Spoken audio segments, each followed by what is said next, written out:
Anga ko mu kikolwa muganga kye bamusanga ng'akola. One, kasitoba nga obega Uganda to spy, ng'obega Uganda ng'okozesa bannansi, ng'okozesa b'ofiisa ab'amagye, b'ofiisa aba poliisi, oba ng'okozesa intelligence of any kind, ng'oli mulirwanwa, oba tokkirizibwa kufuna kye tuyita dual citizenship. Oba okoze omusango gwe tuyita ogwa espionage. Era bwetaba ntanya nnyo gavumenti ekukutte bayinza n'okuttira mu bu safe houses. Gavumenti eri endala neetabaako ne kyekola. Oba wateekeddwa okubeerawo nga negotiations waliwo exchange for something. Okay, dual citizenship yagifuna katukitwale tukikirize kubanga nze saalabye ku passport ye ne batugambye alina dual citizenship. Tetutanalabako. Kakati tugende ku mulamu omukulu. Wabanga yafuna dual citizenship mu lukwesi omuggo Museveni gwatukubye ogw'okumuwa obwa Minister wa Internal Affairs ensonga ez'omunda aba ateekeddwa kale katukkiriza alina dual citizenship tetumanyi nsonga kize yawa ku immigration office. Wobanga olina dual citizenship okkirizibwa okubeera Minister wa Internal Affairs nedda tokkirizibwa. Wabanga yapasinga ekisooka n'afuna dual citizenship ate nga ye omuntu omwe yasangibwa nga ali mu acts of espionage okubega eggwanga lyattu Uganda,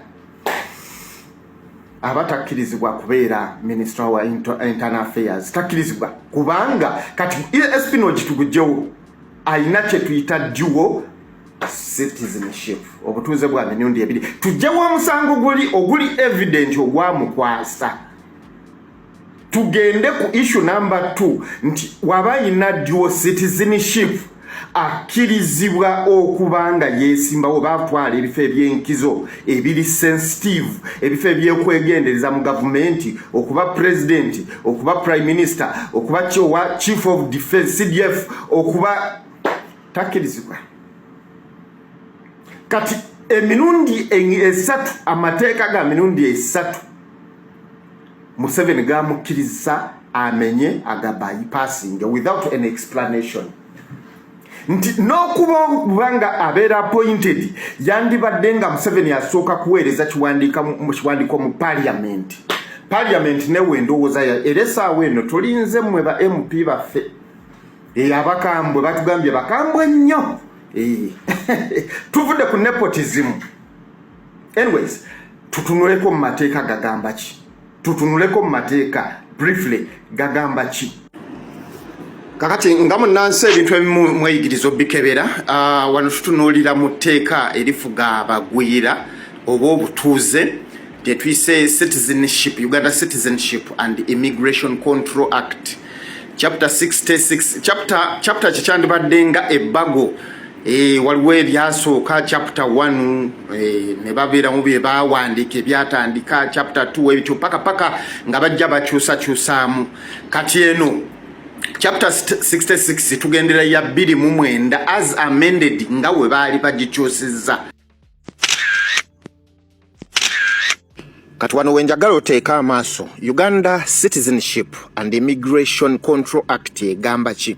Nti okusinziira ku mateeka ng'oggyeko Museveni bye yakoze, etteeka tunula wali waggulu wentaddeka red nti oyo yenna asangibwa nga yeetaba mu mbeera ey'okubanga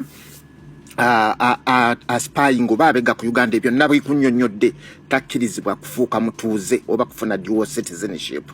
Namba 2 ne bakugamba awali akapapo nti oyo yenna agezaako okubanga asaba obutuuze ateekeddwa okubanga tasangibwanga ko ng'agezaako okufuna obutuuze bw'e Uganda mu ngeri ey'ekimpatiira oba by fraudulent act, mu ngeri ey'ekicupuli oba obulimba oba ng'agezaako okwefuula ekyo ky'atali. Kitegeeza ki? nti wabanga omwami ono yafuna dual citizenship yafuna obutuuze mu Uganda kitegeeza yabufuna mu bukyamu kubanga already yali amaze okwatibwa mu kikolwa ekyokubanga yenyigira mu espionage nga wenna kikunyonnyodde wali emabega.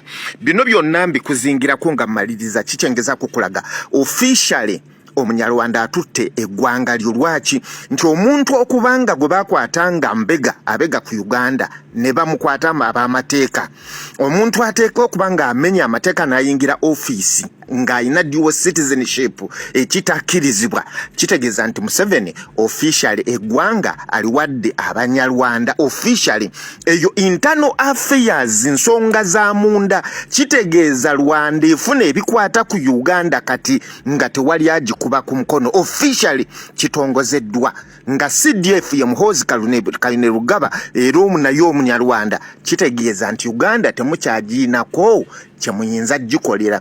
Bino bye tubagamba nti musituke kati kiri confirmed Uganda etwaliddwa era muyinda kusaba nnyo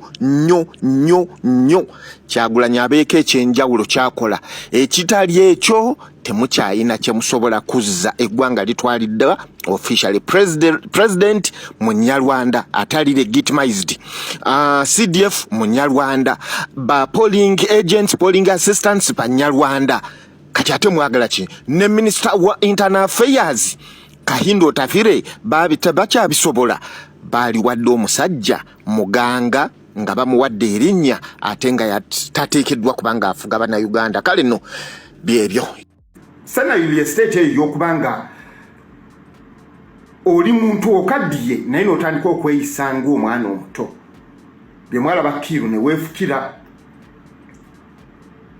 Museveni yakola ebintu kati nga tafaayo kiki kiddako lwaki nkugamba nti nkakasa ebigambo bya Mwenda nti aliise Nile omwana omuto ye muntu alya kamwaka n'akalya nenga gwe n'okukakoonako obukoonyi ekivundu kye kafulumya tusobola kesembereza naye omwana omuto akakwata n'akalya bulungi nnyo nga tafuddeeyo aba ayiga test aba ayiga obukambwe test y'omwana omuto n'okusoma kuli mu kamwa kati Museveni bwe twogera nti ategeera nga mwana muto si bano aba P1 P2 nedda bano abakyanoonya test nga bakozesa kamwa nti omwana amala kulya ka mwaka abamuliraanya bagenda omujjanjaba abamulabirira be baba ku buzibu balabirawo ye mwagisabuse amalusu gafubutukayo nani stop ye Museveni byatukola kubanga mbadde ntunuulira nabadde neewaze vidiyo eno naye mbadde gyenkomyo biraba n'okubirowoozaako nenfuna obusungu konze nedda abaana balimbuuza wakolawo ki ekisookera ddala omwami ono yakwatibwa intelligence ya Uganda ng'ali confirmed musajja Munyarwanda ali confirmed musajja nesimanyi lwaki beesibye ne kumanya ge Uganda oba g'Ekiganda muganga teririyo beyite bakuzimaana byarimana bagende naabo kati muganga lyaki sincerely okay kati tutambuleko katini wekibanga yali ayagala citizenship obutuuze oba dual citizenship yali asobola ogifuna